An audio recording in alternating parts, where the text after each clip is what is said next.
प्रणाम मित्रों। आपने हमारे चैनल धार्मिक ज्ञान 2.0 को बहुत ध्यान से देखा हुआ है। आज हम आपको एक ऐसी कथा सुनाने जा रहे हैं जो भारतवर्ष में एक बहुत ही महत्वपूर्ण और प्राचीन काल से निलंबित होती रही है। हमारे धर्म को उजागर करने के लिए हमें बहुत सारे काशी को करना जरूरी पड़ता है।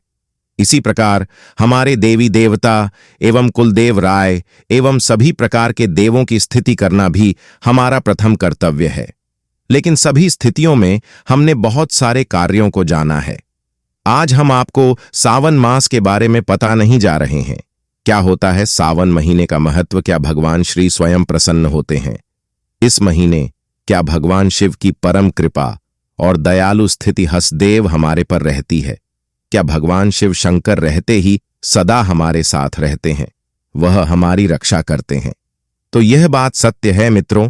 जब आप सुबह उठते हैं, भगवान शिव की स्तुति करते हैं, तो एक अलग से ऊर्जा आपके शरीर निवास करते हैं जो भगवान शिव द्वारा दी गई होती है।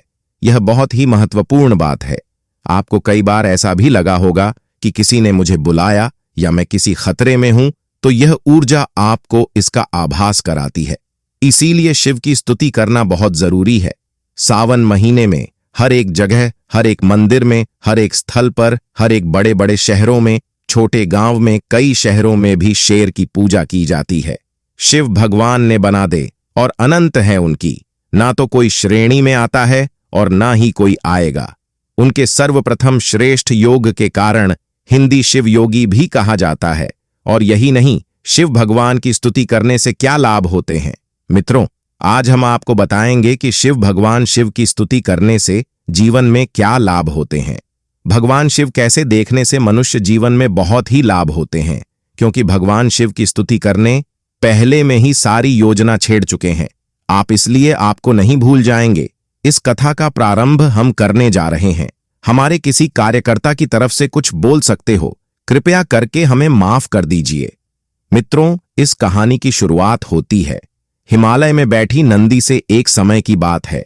भगवान शिव अपने घरों पर बहुत ही प्रसन्न थे और उन्होंने कहा कि मांगो मांगो, क्या चाहिए तुम्हें?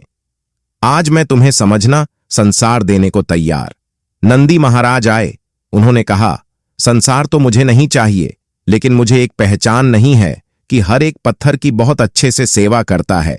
क्या मेरी सेवा में कोई तकलीफ रह गई है? और तभी भगवान शिव कहते हैं, चीन के नहीं आनंदी महाराज, आपकी सेवा में कोई भी भूल नहीं हुई है।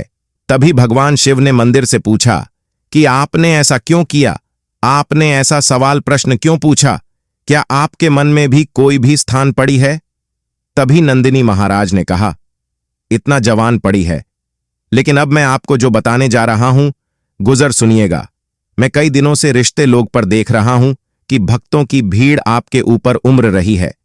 आप चारों तरफ, चारों दिशाओं में सर्वश्रेष्ठ, हर एक जगह मंदिर में आपकी सेवा भी की जा रही है। इसीलिए मैं आपसे कहता हूं कि शिव शंकर कृपया करके मुझे बताइए कि आपको सबसे प्यारे भक्तों का प्रसन्न हो जाए तो उसे आप क्या देंगे? और तभी भगवान शिव कहते हैं कि है नदी, वरदान देना तो हमारा कार्य है। जो भक्त हमारी सेवा करेगा उसके सिवा हमें भी करनी होगी, क्योंकि यह उसके पुराने कर्मों का ही फल है कि आज वह तब करता है और मैं उसे वरदान न दूं।